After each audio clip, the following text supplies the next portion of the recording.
नमस्कार बंधु माने आज आम भगवान श्रीकृष्ण अमूल्य उपदेश विषय रे किछि प्रेरणादायक कथा जानिबा। श्रीकृष्ण मानव जीवन को सठिक पथरे नेबा पाई अनेक महान शिक्षा देइथिले।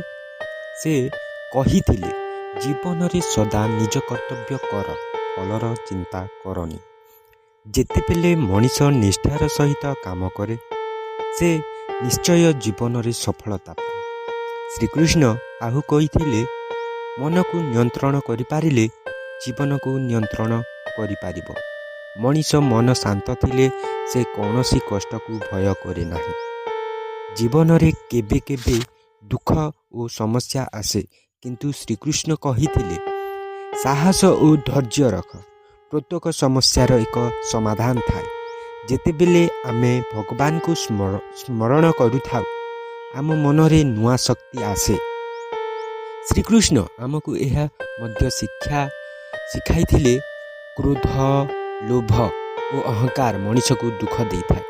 जदि आमे एही खराब गुण को छाड़ी देबा तेबे आम जीवन शांति रे भरी जीव। प्रेम, दया और सत्य हेउछि सफल जीवनर मूल मंत्र। जो मनीष सबू क सहित भल व्यवहार करे एवं अन्य माननकु सहाय्य करे से सत्य रे भगवान का आशीर्वाद पाए। श्रीकृष्ण उपदेश आमको शिखाए धर्मर पथरे चलिले जीवन सुंदर हुए। तेणु बंधु माने सदा भगवान श्रीकृष्ण को स्मरण करंतु एवं सत्य और भल कामर पथरे चलंतु, ताहले आम जीवनर शांति और सुखरे भरी जीव। जय श्रीकृष्ण।